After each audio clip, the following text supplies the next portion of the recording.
आजको यस भिडियोमा भने विभाग सेकेन्ड इयरको फाइनान्स बुक अन्तर्गत रहेको एउटा important chapter time value of मनीको बारेमा डिस्कस गर्न गइरहेका छौँ। यो च्याप्टरसँग रिलेटेड फर्मुलाहरू, कन्सेप्टहरू, फर्मेटहरू हामी डिस्कस गर्नेवाला छौँ। भिडियोलाई अन्तिमसम्म हेर्नुहोला। च्याप्टरको नाम रहेको छ टाइम भ्यालु अफ मनी, जसलाई नेपालीमा मुद्राको समय सापेक्ष मूल्य भनिन्छ। सुरुमा एउटा हामी इक्जाम्पलबाट बुझौँ र यसको कन्सेप्टलाई पनि पढेर बुझौँला है त। जस्तो यदि हामीलाई कसैले 10,000 रुपियाँ दिँदैछ, यदि हामीलाई कसैले 10,000 रुपियाँ दिँदैछ भने त्यो 10,000 आज दिन्छ कि 5 वर्षपछि दिउँ भन्छ नि त त्यसले। जस्तो कसैले हामीलाई 10,000 रुपियाँ दिनुपर्ने छ, दिँदैछ। अब त्यो 10,000 आज दिउँ कि 5 वर्षपछि दिउँ भन्दा हामीले आजै देऊ भन्छौँ के हैन, आजै देऊ भन्छौँ। किनभने 5 वर्षपछि आउने पैसा भन्दा अहिले भर्खर हामीले प्राप्त गरेको पैसा चाहिँ के हुन्छ त भन्दाखेरि बढी शक्तिशाली हुन्छ अथवा बढी पावरफुल हुन्छ। सो यदि त्यो पैसा हामीले आजै रिसिभ गऱ्यौँ भने त्यो पैसा हामीले फेरि अर्को ठाउँमा लगानी गरेर के गर्न सक्छौँ त भन्दाखेरि बढी इन्ट्रेस्ट कमाउन सक्छौँ नि त। त्यसकारणले गर्दाखेरि पनि हामीले त्यो पैसा 5 वर्षपछि भन्दा पनि आज नै देऊ भनेर हामीले आजै नै रिसिभ गर्छौँ के। त्यो नै हो हाम्रो टाइम भ्यालु अफ मनी। अब त्यसलाई अब हामीले छोटो कन्सेप्टको रूपमा यो टिप्पण गरेका छौँ, यो बुझौँ है त। अब इङ्ग्लिसमा the money receive in different time period has different value to us which is time value of money. फरक फरक समयमा फरक फरक तरिकाको के हुन्छ त भन्दाखेरि हाम्रो मनी रिसिभ हुन्छ। जस्तो आजको मूल्य र 5 वर्ष पछिको मूल्य फरक हुनसक्छ र आजको मूल्य र 5 वर्ष अगाडिको मूल्य चाहिँ फरक थियो कि। भन्नुको मतलब सिचुएसन अनुसार चाहिँ के हुँदो रहेछ त भन्दाखेरिमा टाइम भ्यालु अफ मनी के हुँदो रहेछ, चेन्ज हुँदो रहेछ। त्यसलाई हामी के भन्छौँ, टाइम भ्यालु अफ मनी भन्छौँ। The money receive in different time period has different value to us which is time value of money. The earlier receive money is more powerful than money receive later. हामीले अघि इक्जाम्पलमा भन्यौँ नि, जस्तो हामीले जति छिटो हामीले के गर्यौँ त भन्दाखेरि मनी रिसिभ गऱ्यौँ त्यो नै पावरफुल हुन्छ भविष्यमा हामीले रिसिभ गर्ने मनी भन्दा है त। सो अब हामीलाई थोरै टाइम भ्यालु अफ मनीको सेन्स छ भने हामीले कसैले हामीलाई पैसा दिँदैछ भने हामीले आजै पैसा दे भनेर चाहिँ भन्नु पर्दो रहेछ। किन भन्दाखेरिमा भविष्यमा आउने पैसा भन्दा आजको पैसाको भ्यालु चाहिँ के हुँदो रहेछ त भन्दाखेरि बढी पावरफुल हुँदो रहेछ। थस यसर्थ a rupee hand in today is more valuable than future. त्यस कारणले गर्दाखेरि आज हामीले हातमा पाएको पैसा चाहिँ बढी मूल्यवान हुँदो रहेछ भविष्यमा आउने पैसा भन्दा। यसलाई हामी टाइम भ्यालु अफ मनी भन्छौँ। कहिलेकाहीँ सर्टकटमा अब टाइम भ्यालु अफ मनी भनेर सोध्यो भने चाहिँ यति लेख्दा भइहाल्छ। यो हामीले कन्सेप्ट चाहिँ बुझ्नुपर्छ कि टाइम भ्यालु अफ मनी हामी किन पढ्दैछौँ भन्ने कुरा यो भयो। सो अब के टेक्निक्सहरू छन्, यो टेक्निक्सको बारेमा हामी बुझौँ है त। कसरी हामीले प्रेजेन्ट भ्यालु क्यालकुलेसन गर्ने, कसरी फ्युचर भ्यालु क्यालकुलेसन गर्ने भन्ने बारेमा अब डिस्कस गरौँ। केही टेक्निक्सहरू छन् है त। सो दुईवटा टेक्निक्सहरू छन्। Techniques for calculating time value of money, मुद्राको समय सापेक्ष मूल्य निकाल्ने दुईवटा टेक्निक्सहरू छन्। We can calculate time value of money by calculating present value of future value of money. Present value र फ्युचर भ्यालु अफ मनी चाहिँ हामीले कसरी क्यालकुलेसन गर्ने भन्ने बारेमा अब बुझौँ। सुरुमा पहिला हामी प्रेजेन्ट भ्यालु भनेको के हो त्यो बुझौँ है त। जस्तो प्रेजेन्ट भ्यालु भनेको 2 वर्षपछि आउने पैसाको आजको भ्यालु कति हो त भनेर हामीले पत्ता लगाउनु पर्यो भने कसरी पत्ता लगाउने त भन्दाखेरिमा त्यो प्रेजेन्ट भ्यालु हो कि। जस्तो आजको भ्यालु कति हो भनेर हामीले क्यालकुलेसन गर्नु पर्यो भने त्यो के क्यालकुलेसन गर्नु हो, प्रेजेन्ट भ्यालु क्यालकुलेसन गर्नु हो। So present value is today value of any amount that we will receive in future. हामीले 2 वर्षपछि आउने पैसाको भ्यालु चाहिँ आज कति हो भनेर हामीले क्यालकुलेसन गर्छौँ भने त्यो प्रेजेन्ट भ्यालु हो। अब कहिलेकाहीँ प्रेजेन्ट भ्यालु नभनेर चाहिँ प्रेजेन्ट भ्यालुलाई डिस्काउन्टिङ क्यास फ्लो पनि भन्न सक्छ है त। अब अर्को रहेको छ फ्युचर भ्यालु। फ्युचर भ्यालु भनेको कस्तो हो त भन्दाखेरिमा जस्तो एउटा इक्जाम्पलबाट बुझौँ। मसँग 1 लाख रुपियाँ छ, 1 लाख रुपियाँ छ।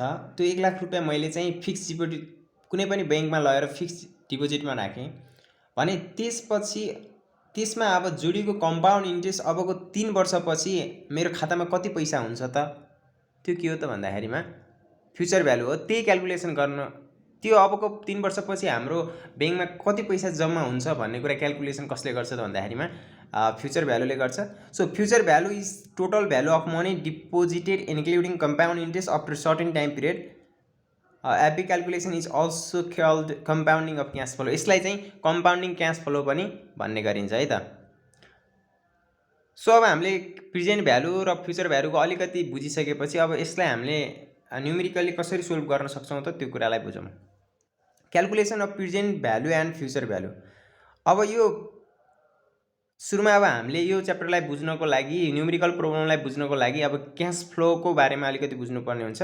हामीसँग जम्मा जम्मी 3वटा क्यास फ्लोहरू छन्, एउटा सिङ्गल क्यास फ्लो, एउटा एन्युटी र एउटा अनइभन केसवाला है त। अब सिङ्गल क्यास फ्लोबाट हामीले प्रेजेन्ट भ्यालु फ्युचर भ्यालु कसरी निकाल्ने भन्ने कुरा सुरुमा हामीले सिङ्गल क्यास फ्लोबाट बुझौँ है त। सो सिङ्गल क्यास फ्लोमा अब क्वेसनमा सिङ्गल क्यास फ्लो भनेर कसरी छुट्याउने त भन्दाखेरिमा जुन इयरमा चाहिँ के मात्रै छ त भन्दाखेरि एउटा मात्रै ठाउँमा के छ त भन्दाखेरि एमाउन्ट छ भने हामी त्यसलाई सिङ्गल क्यास फ्लो केस भनेर भन्छौँ। जस्तो हामीसँग 0, 1, 2, 3 तीनवटा इयरहरू छन् हैन, 3 वर्षीय केस रहेछ, यो नम्बर अफ इयर 3 छ र त्यसको फ्युचर भ्यालु कति छ त भन्दाखेरिमा 500 छ र इन्ट्रेस्ट रेट मानिलिउँ सपोज इन्ट्रेस्ट रेट 10% छ, किनभने फाइनेन्सियल मार्केटमा चाहिँ हाम्रो इन्ट्रेस्ट रेट ब्याज दर कति हुन्छ त भन्दाखेरि सामान्यतया 10% हुन्छ। एउटा इक्जाम्पल मात्रै मानेको, पछि न्युमेरिकल प्रोब्लममा चाहिँ 10% नै भनिरहेको छ भन्ने होइन, 15 जति पनि भन्न सक्छ, त्यो अनुसार हामीले गर्न सक्छौँ। सिङ्गल क्यास फ्लो केसमा प्रेजेन्ट भ्यालु निकाल्दाखेरिमा हामीले सिङ्गल क्यास फ्लो हो कि कस्तो क्यास फ्लो भने कसरी छुट्याउने त भन्दाखेरि सुरुमा एउटा मात्र इयरमा चाहिँ हाम्रो के छ त भन्दाखेरिमा एमाउन्ट छ भने, एउटा मात्र ठाउँमा एमाउन्ट छ भने त्यसले हामी सिङ्गल क्यास फ्लो भनेर बुझ्छौँ। र सिङ्गल क्यास फ्लोमा प्रेजेन्ट भ्यालु र फ्युचर भ्यालु कसरी निकाल्ने, जस्तो अब यहाँ चाहिँ फ्युचर भ्यालु दिएको छ भने त अब हामीले प्रेजेन्ट भ्यालु खोज्नु पर्यो नि त। अब प्रेजेन्ट भ्यालु दिएको छ भने फ्युचर भ्यालु खोज्नु पर्यो। अब यसले के भन्दैछ भन्दाखेरि यो फिगरबाट हामी के बुझ्छौँ त भन्दाखेरि 3 वर्षपछि चाहिँ 500 रुपियाँ हामीले पाउनेवाला छौँ भने 3 वर्षपछि चाहिँ फ्युचर भ्यालु भनेको 3 वर्षपछिको भ्यालु हो नि त। यो 3 वर्षपछि हामीले 500 रुपियाँ पाउनेवाला छौँ भने अब आजको भ्यालु कति हो त भनेर कसरी पत्ता लगाउने त भन्दाखेरिमा त्यो एउटा फर्मुला छ है त, प्रेजेन्ट भ्यालु पत्ता लगाउने। जस्तो एउटा सिङ्गल क्यास फ्लो बोलाउने ट्याक्क 3 वर्षीय केस रहेछ यो र यसको ब्याज दर सामान्यतया फाइनेन्सियल मार्केटमा 10% हुन्छ। सो ब्याज दर 10% रहेछ र हामीलाई फ्युचर भ्यालु दिएको छ कि 3 वर्षपछिको भ्यालु दिएको छ। 3 वर्षपछिको भ्यालु दिनु भनेको अब आजको भ्यालु हामीले निकाल्नु पर्यो नि त। यसरी थाहा पाउने कि फ्युचर दिएछ भने प्रेजेन्ट खै, प्रेजेन्ट दिएछ भने फ्युचर खै। हामीलाई फ्युचर भ्यालु दिएको छ, 3 वर्षपछिको भ्यालु दिएको छ भने अब हामीले आजको भ्यालु निकाल्नु पर्यो नि त। हो, त्यो आजको भ्यालु निकाल्ने फर्मुला हुन्छ, आजको भ्यालु निकाल्ने फर्मुला हुन्छ, मैले ह्यासट्याग दिएको छु, PV = FB का मुनि 1 + I को पावर n है त, यो प्रेजेन्ट भ्यालु निकाल्ने फर्मुला।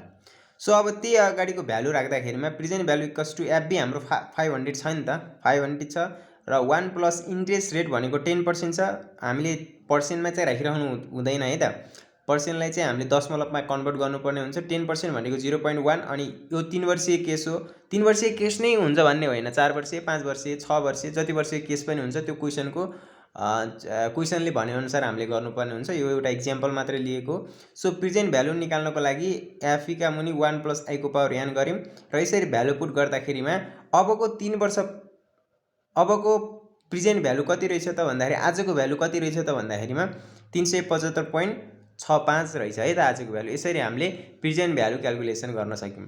अब फ्युचर भ्यालु कसरी क्याल्कुलेसन गर्ने त त्यस्तै हामीले एउटा टाइमलाइन गरायौँ, 3 वर्षीय केस रहेछ यो पनि र सामान्यतया फाइनेन्सियल मार्केट के अरे ब्याज दर 10% हुन्छ, त्यसकारणले मैले 10% लेखेँ।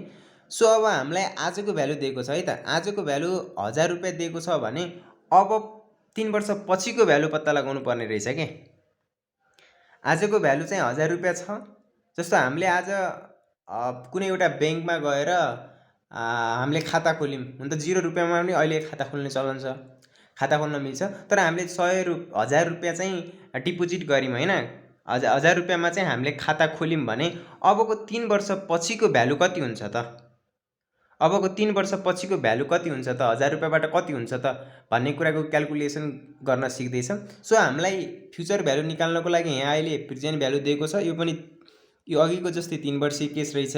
अब प्रेजेन्ट भ्यालु दिएछ भने फ्युचर भ्यालु खै, अब फ्युचर भ्यालुको फर्मुला लगाउनु पर्यो है त। फ्युचर भ्यालुको फर्मुला हुन्छ पिभी 1 + i को पावर n, फर्मुला है यो। फ्युचर भ्यालु निकाल्ने फर्मुला के रहेछ त भन्दाखेरिमा प्रेजेन्ट भ्यालु इन्टु 1 + i को पावर n। अब यसमा भ्यालु पुट गरौँ। प्रेजेन्ट भ्यालु 1000 छ, 1 + i भनेको 0.10 अनि 3 वर्षीय केस हो यो 3। यसरी मल्टिप्लाई गर्दाखेरिमा 1331 रुपियाँ हुने रहेछ। आज हामीले 1000 रुपियाँ जम्मा गऱ्यौँ भने अबको 3 वर्षपछि हाम्रो ब्याङ्कमा 1331 रुपियाँ चाहिँ के हुने रहेछ त भन्दाखेरिमा त्यो ब्याङ्कमा जम्मा हुने रहेछ। यसरी हामीले क्यालकुलेसन दैनिक रूपमा लागू हुने कुरा हो नि त यो। जस्तो आज मैले 1000 रुपियाँ लगेर जम्मा गरेँ, अबको 3 वर्षपछि कति रुपियाँ हुन्छ त मेरो ब्याङ्कमा भनेर कसरी क्यालकुलेसन गर्ने रहेछौँ त भन्दाखेरिमा फर्मुलाबाट FB = PV 1 + i को पावर n गरेर कति आयो त भन्दाखेरिमा आजको भ्यालु 1000 रुपियाँ थियो, अबको 3 वर्षपछिको भ्यालु 1331 रहेछ भने कतिले बढ्यो त? 3 वर्षपछि त बढ्दो रहेछ नि त। सो यसरी हामीले एउटा सिंगल क्याश फ्लोवाला केसलाई जान्यौँ है त। अब सेकेन्डमा रहेको छ एन्युटी केस। अब एन्युटी केस भनेर कसरी छुट्याउने त भन्दाखेरिमा यदि सेम एमाउन्ट रिपिट हुन्छ भने त्यो चाहिँ एन्युटी हो कि प्रत्येक वर्ष चाहिँ सेम एमाउन्टले चाहिँ बढ्दै गइरहेको छ भने त्यसलाई हामी एन्युटी भनेर भन्छौँ। सो अब यसलाई अलिकति डिफाइन गर्दाखेरि if equal amount receive or paid in same time interval it is called annuity है त। इक्वली एमाउन्ट चाहिँ के भइरहेको छ त भन्दाखेरिमा हरेक वर्ष बराबर रूपमा बढ्दै गइरहेको छ भने त्यसलाई हामी एन्युटी केस भनेर भन्छौँ।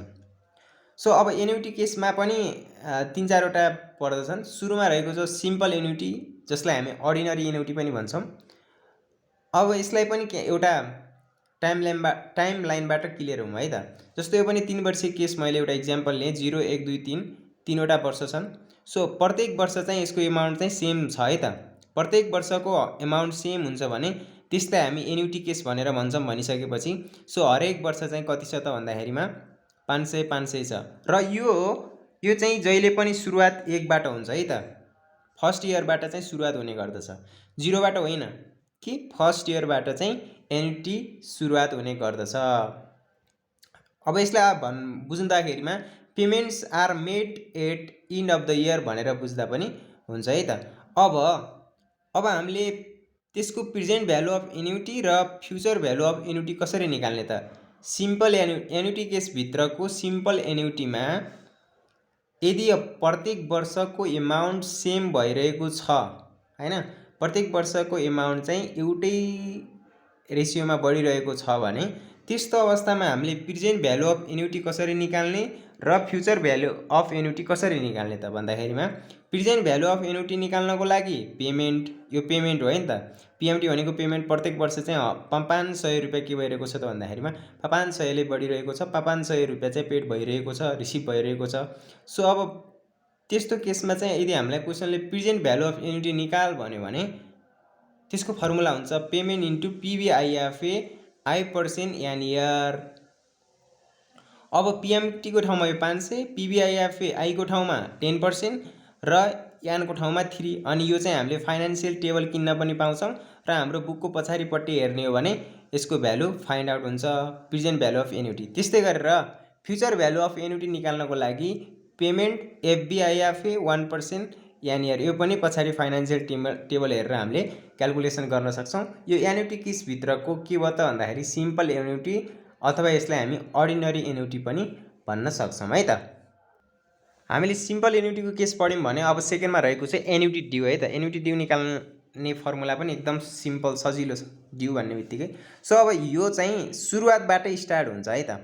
वर्षको सुरुवातबाटै आज जम्मा गऱ्यो भने आजैबाट चाहिँ के हुन्छ त भन्दाखेरि beginning of the year payment case हो यो। सुरुबाटै चाहिँ यसको चाहिँ क्यालकुलेसन हुने गर्दछ है त। सो यसलाई पनि अब हामीले टाइमलाइनबाट बुझ्दाखेरिमा यो सुरुको इयर भयो अनि आजको भ्यालु हो यो, आज अनि पहिलो वर्ष, दोस्रो वर्ष, तेस्रो वर्ष। यसरी हरेक वर्ष बिगिनिङ अफ द इयरमा चाहिँ पेमेन्ट हुन्छ भने त्यो केसलाई के भन्छौँ त भन्दाखेरि हामी एन्युटी ड्यू भनेर भन्छौँ है त। अब एन्युटी ड्यूमा present value of annuity due र future value of annuity due कसरी निकाल्ने त भन्दाखेरिमा जुन अगाडि हामीले एन्युटी केस गऱ्यौँ त्यसको पछाडिपट्टि ठ्याक्क के गरिदिने त भन्दाखेरि 1 + i थपिदिने बित्तिकै हाम्रो एन्युटी ड्यूको केस बनिहाल्छ। एन्युटी ड्यू छुट्याउने कसरी त भन्दाखेरिमा यदि हाम्रो वर्षको सुरुवातबाट नै पेमेन्ट हुन्छ भने त्यस्तै हामी एन्युटी ड्यू भनेर भन्छौँ है त। सो अगाडि कस्तो थियो भन्दाखेरि अगाडि कहाँबाट सुरुवात भएको थियो भन्दाखेरि फर्स्ट इयरबाट सुरुवात भएको थियो नि त 1 2 3 बाट हैन एन्युटी ड्यूको केसमा, भने एन्युटी ड्यूको केसमा चाहिँ 0 बाटै सुरुवात भयो है त। सो 0 बाटै सुरुवात भयो। Beginning of year payment case हो यो। सो अब यसमा चाहिँ हामीले present value of annuity due निकाल्न र future value of annuity due निकाल्न एकदम सजिलो छ। Present value of annuity due निकाल्नको लागि payment into PVIFA 1% N year 1 + i थप्ने, त्यस्तै गरेर यहाँ पनि अगाडिकै केस हो, ठ्याक्क पछाडि चाहिँ 1 + i मात्रै हाम्रो नयाँ हो है त फर्मुलामा एन्युटी ड्यूको केसमा। अब यसैको लास्ट केस रहेको छ एन्युटीको केसमा, लास्टमा पर्पेक्चुअल एन्युटी भन्छ है त। पर्पेक्चुअल एन्युटी जसलाई इनलेस एन्युटी पनि भनिन्छ। किन इनलेस भनियो त भन्दाखेरिमा यसको पेमेन्ट चाहिँ यति इयरसम्म हुन्छ भन्ने कुरा नै हामीले फाइन्ड आउट गर्न सक्दैनौँ कि यति इयरसम्मको भन्ने नै हुँदैन।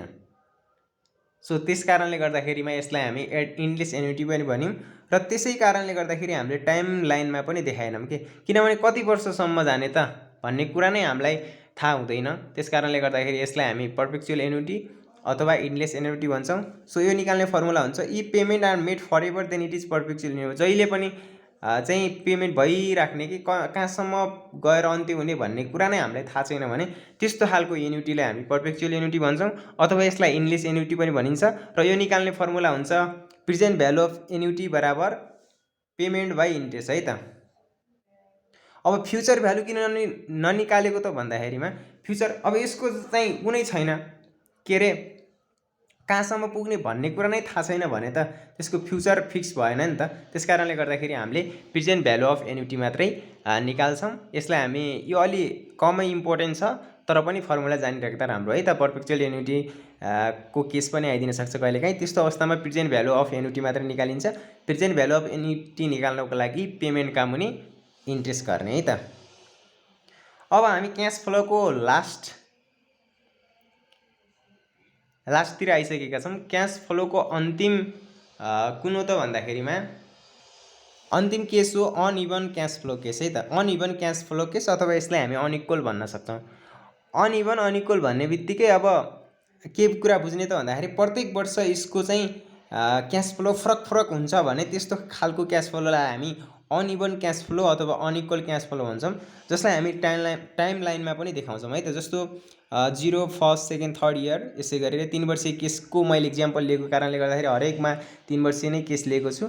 अनि इक्जामिनेसनमा 3 वर्षीय केस मात्रै आउँछ भन्ने होइन है त। त्यो चाहिँ हामीले क्वेसन अनुसार सोल्भ गर्नुपर्ने हुन्छ। अब यसको इन्ट्रेस्ट पनि 10% छ, इयर 3 छ भने अब अनइभन क्यास फ्लो छुटिहाल्यो नि त। प्रत्येक वर्षको एमाउन्ट चाहिँ के छ त भन्दाखेरिमा फरक छ। त्यस कारणले हामीले यसलाई हामी के भन्न सक्छौँ त भन्दाखेरिमा अनइभन क्यास फ्लो केस भन्न सक्छौँ। अब अनइभन क्यास फ्लो केसमा प्रेजेन्ट भ्यालु आजको भ्यालु र भविष्यको भ्यालु पत्ता लगाउने कसरी त भन्दाखेरिमा अब त्यसको फर्मुला छ है त। प्रेजेन्ट भ्यालु निकाल्नको लागि अनइभन क्यास फ्लो केसमा प्रेजेन्ट भ्यालु निकाल्नको लागि cash flow 1 divide by 1 + i को पावर n। अब यसरी हरेकमा त्यस्तै है त। 1 छ भने 2 3, अब यो 3 वर्षीय केस भएको कारणले हामी 3 सम्म गयौँ। अब 4 वर्षीय भयो 4 5, 5 वर्षीय भयो 5 सम्म चाहिँ यसरी हामी जोड्दै जान्छौँ है त। त्यस्तै गरेर फ्युचर भ्यालु निकाल्नको लागि अनइभन क्यास फ्लो केसमा फ्युचर भ्यालु निकाल्नको लागि क्यास फ्लो 1 अनि 1 + i को पावर n - 1 पावर यसरी घटाउँदै जाने है त। त्यस्तै गरेर प्लस CF2 1 + i को power n - 2 plus CF3 into 1 + i को पावर n - 3। यो 3 वर्षीय केस भएको कारणले हामी 3 सम्म गयौँ। त्यस्तै गरेर 4 वर्षीय भयो भने यसरी पछाडि जोड्दै गयो भने हाम्रो अनइभन क्यास फ्लो केसबाट पनि प्रेजेन्ट भ्यालु र फ्युचर भ्यालु निकाल्न सक्छौँ है त। सो अब एउटा इम्पोर्टेन्ट कुरा के हो त भन्दाखेरि कहिलेकाहीँ क्वेसनले चाहिँ यसरी सोधिदिन्छ कि सिधै सोध्दैन नि त, प्रेजेन्ट भ्यालु निकाल फ्युचर भ्यालु निकाल मात्रै भन्दैन। कहिलेकाहीँ अब त्यो केस चाहिँ एनुअल हुनसक्छ होइन, सेमी एनुअल हुनसक्छ, क्वार्टरली हुनसक्छ, मन्थली हुनसक्छ, विकली हुनसक्छ, डेली हुनसक्छ। हो त्यस्तो अवस्थामा हामीले कसरी चाहिँ एडजस्टमेन्ट गर्ने भन्ने कुरा हुन्छ।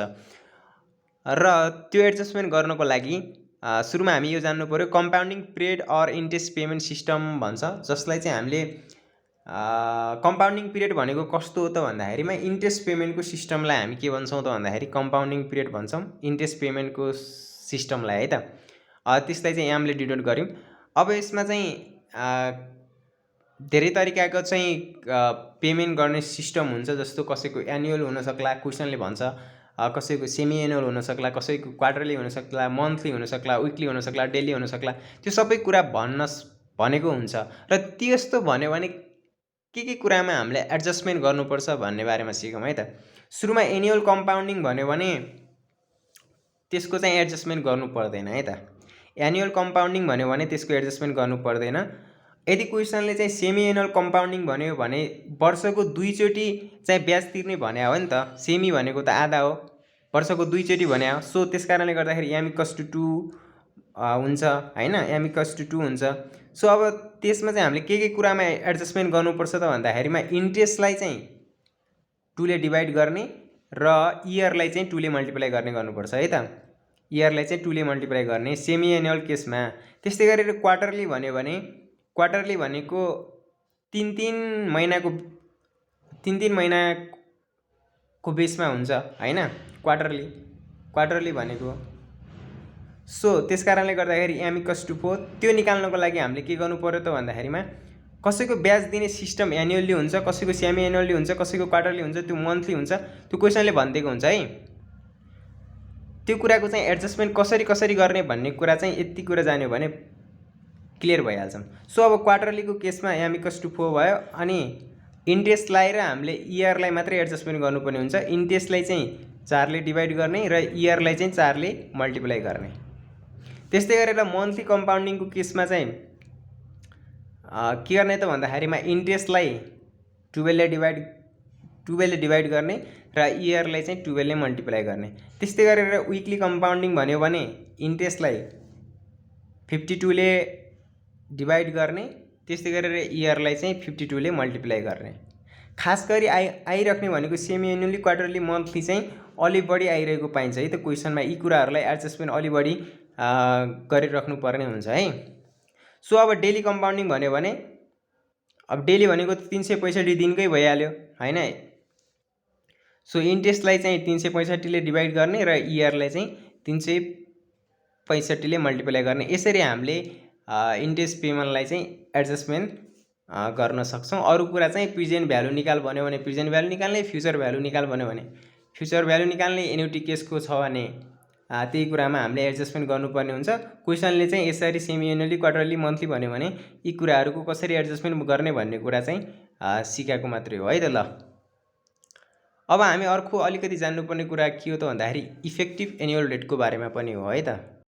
सो अब इफेक्टिभ एनुअल रेटको बारेमा अलिकति बुझौँ है त। इफेक्टिभ एनुअल रेट भनेको कस्तो हो त भन्दाखेरि एउटा इक्जाम्पलको लागि, जस्तो मसँग 1 लाख रुपियाँ छ, मैले कुनै 2वटा ब्याङ्कमा चाहिँ पैसा जम्मा गर्दैछु मानिलियो है। एउटा ब्याङ्कले, नबिल ब्याङ्कले मलाई 8% ब्याज दिन्छु भन्यो वार्षिक रूपमा, नबिल ब्याङ्कले 8% ब्याज दिन्छु भन्यो वार्षिक रूपमा। त्यस्तै गरेर अर्को नेपाल राष्ट्र ब्याङ्कले चाहिँ 10% दिन्छु सेमी एनुअली रूपमा भन्यो भने मैले चाहिँ वार्षिक रूपलाई चाहिँ प्रिफर गर्छु होला कि त सेमी एनुअललाई प्रिफर गर्छु होला, एनुअली कम्पाउन्डिङलाई प्रिफर गर्छु कि सेमी एनुअललाई प्रिफर गर्छु। किनभने हामीले टाइम भ्यालु अफ मनीमा के पढेका छौँ त भन्दाखेरि जति छिटो पैसा रिसिभ भयो त्यति चाहिँ हामीलाई फाइदा हुन्छ भनेका छौँ। भनेपछि मैले अब नबिल ब्याङ्कमा पैसा जम्मा गर्छु होला कि नेपाल राष्ट्र ब्याङ्कमा जम्मा गर्छु होला त भन्दाखेरिमा नेपाल राष्ट्र ब्याङ्कमा, किनभने त्यसले चाहिँ 6 महिनामा चाहिँ मलाई ब्याज पनि रिटर्न गरिरहेको छ होइन। भने नबिल ब्याङ्कले चाहिँ वार्षिक रूपमा मात्रै दिन्छु भनेको छ।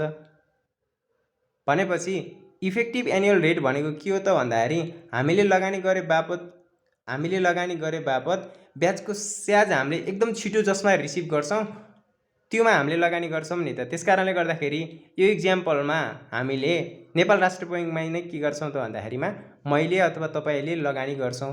किन भन्दाखेरिमा त्योबाट हामीलाई के हुन्छ त भन्दाखेरि ब्याज पनि हामीलाई एकदम छिटो रिटर्न हुन्छ। त्यो ब्याज एकदम छिटो रिटर्न भइसकेपछि मैले अर्को ठाउँमा चाहिँ इन्भेस्टमेन्ट गरेर ब्याजको स्याज कमाउन सक्छु। त्यस कारणले गर्दाखेरिमा मैले चाहिँ नोबेल ब्याङ्क भन्दा नेपाल राष्ट्र ब्याङ्कलाई चाहिँ प्रिफर गर्छु। सो अब इफेक्टिभ एनुअल रेट भनेको के हो त भन्दाखेरिमा हामीले लगानी गरे बापत ब्याजको स्याज रिटर्न पाउँछौँ भने त्यो चाहिँ के हो त भन्दाखेरिमा इफेक्टिभ एनुअल रिटर्न हो भनेर यसरी बुझ्न सकिन्छ है त। सो यसलाई एक लाइनमा एक्सप्लेन गर्नुपर्दा effective annual rate is compounded annual return receive from investment. हामीले लगानी गरे बापत हामीलाई रिटर्न हुने वार्षिक रूपमा रिटर्न हुने के हो त भन्दाखेरिमा इन्ट्रेस्ट वार्षिक रूपमा रिटर्न हुने चाहिँ ब्याज चाहिँ के हो त भन्दाखेरिमा इफेक्टिभ एनुअल रेट हो है त। सो इफेक्टिभ एनुअल रेट निकाल्नको लागि फर्मुला हुन्छ 1 + I divide by m। 1 + I divide by m को पावर m -1, जहाँ I भनेको सिम्पल एनुअल इन्ट्रेस्ट रेट अथवा यसलाई हामी नोमिनल इन्ट्रेस्ट रेट पनि भन्न सक्छौँ। m भनेको त अघिबाट बुझिराख्नु भएको छ नम्बर अफ कम्पाउन्डिङ पिरियड है त। सो अब यो च्याप्टरको लास्टतिर आइसकेका छौँ। लास्टमा हामीले जान्नुपर्ने भनेको एमोर्टाइज लोन, जसलाई एमोर्टाइजेसन लोन पनि भनेर हामीले पढ्ने गरेको पाइन्छ। सो यो पनि इम्पोर्टेन्ट नै छ है त। सो एमोर्टाइज लोन अथवा एमोर्टाइजेसन लोन भने के हो त भन्दाखेरिमा जस्तो हामीले कुनै ब्याङ्कबाट हामीले लोन लियौँ भने हामीले वार्षिक रूपमा इक्वल रूपमा हामीले किस्ता तिर्नुपर्ने हुन्छ कि हैन। त्यो ऋण चुक्ता गर्नको लागि हामीले इक्वल रूपमा के गर्यौँ त भन्दाखेरिमा किस्ता तिरिराख्यौँ भने त्यसलाई हामी एमोर्टाइज लोन भन्छौँ सिम्पल भाषामा है त। यतिलाई हामी एमोर्टाइजेसन लोन भन्छौँ।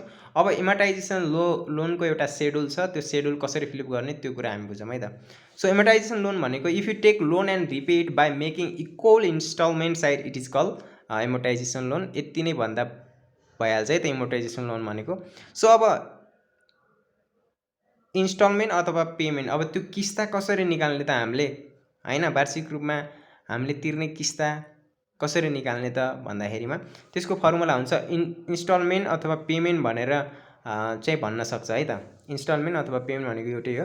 सो त्यो निकाल्नको लागि loan amounts by PBIFA 1% N year गर्यो भने हाम्रो वार्षिक रूपमा हामीले इक्वल्ली कति लोन चाहिँ हामीले तिरिराख्नुपर्छ त हैन, इक्वल एमाउन्ट हो नि त इन्स्टलमेन्ट भने, त्यो फाइन्ड आउट हुन्छ। सो अब हामीले एउटा एमोर्टाइजेसन सेड्युल बनाउनु पर्ने हुन्छ। एमोर्टाइजेसन सेड्युल बनाउँदाखेरि 6वटा कोलम्सहरू चाहिन्छन्। यसमा 6वटा कोलमहरू, ठिक छ। इयर 1, अब मैले यहाँ 3वटा इयर लिएको छु, जतिवटा इयर पनि हुनसक्छ त्यहाँ क्वेसन अनुसार। सो 3वटा इयर छन्। फर्स्ट कोलममा हामीले इयर, त्यस्तै गरेर लोन एमाउन्ट चाहिँ पहिलो वर्षभन्दा दोस्रो वर्षभन्दा तेस्रो वर्ष लोन एमाउन्ट चाहिँ घट्दै जान्छ भने इन्स्टलमेन्ट एकाउन्ट भनेको त हामीले सेम रूपमा तिरिराख्ने हो नि त, एउटै रेसियोमा हामीले तिर्ने हो। सो त्यस कारणले गर्दाखेरिमा जुन इन्स्टलमेन्ट हामीले यहाँ यो फर्मुला लगाएर निकाल्छौँ त्यो चाहिँ सेम हुन्छ प्रत्येक वर्ष। र इन्ट्रेस्ट निकाल्नु पर्ने हुन्छ। इन्ट्रेस्ट निकाल्नको लागि 2 × I भनेको के हो त भन्दाखेरिमा लोन एमाउन्टसँग इन्ट्रेस्टलाई मल्टिप्लाई गर्ने, जुन हामीलाई क्वेसनले दिएकै हुन्छ। इन्ट्रेस्ट कति वार्षिक रूपमा चाहिँ हामीले कति तिर्ने भन्ने कुरा ब्याज हैन, त्यो क्वेसनले दिएको हुन्छ। सो त्यो इन्ट्रेस्ट निकाल्नको लागि लोन एमाउन्ट इन्टु इन्ट्रेस्ट गर्ने, आई गर्ने, इन्ट्रेस्ट आउँछ। त्यस्तै गरेर अर्को कोलममा हामीले प्रिन्सिपल पेड निकाल्नु पर्ने हुन्छ। प्रिन्सिपल पेड निकाल्नको लागि 3 - 4 भनेको के हो त भन्दाखेरिमा इन्स्टलमेन्टबाट इन्ट्रेस्टलाई घटाउने प्रिन्सिपल पेड आउँछ। र फाइनलमा के हुन्छ त भन्दाखेरिमा इन्डिङ ब्यालेन्स निकाल्नु पर्ने हुन्छ। इन्डिङ ब्यालेन्स निकाल्नको लागि 2 - 5 भनेको लोन एमाउन्टबाट प्रिन्सिपल पेड एमाउन्ट घटायो भने इन्डिङ ब्यालेन्स हुन्छ र फाइनलको ब्यालेन्स चाहिँ के हुन्छ त भन्दाखेरिमा 0 हुन्छ है त। फाइनल इयरको ब्यालेन्स चाहिँ 0 आउनुपर्छ। यदि हामीले 0 नआउन पनि सक्छ कहिले कसो हैन, त्यो हामीले कति डिजिट लिन्छौँ भन्ने कुरामा भर पर्न सक्छ। यदि हामीलाई 0 आउँछ भन्ने कुरा कन्सेप्ट थाहा छ भने हामीले 0 आएन भने लास्टमा हामीले ड्यास लेखेर छोडिदिनु पर्ने हुन्छ है त। यसरी हाम्रो एमोर्टाइज लोन सेड्युल कम्प्लिट हुन्छ। यो च्याप्टरसँग रिलेटेड फर्मुलाहरू कन्सेप्टहरू यति नै हो। हामी अब नेक्स्ट पार्टमा केही न्युमेरिकल प्रब्लमहरूलाई सोल्भ गर्नेवाला छौँ। सो त्यतिन्जेलको लागि यो भिडियोलाई कस्तो लाग्यो यसो लाइक, कमेन्ट, सेयर, सब्सक्राइब गर्नुहोस् है। ग्रुपमा सेयर गर्नुहोस् आफ्नो कलेजको। So just thank you.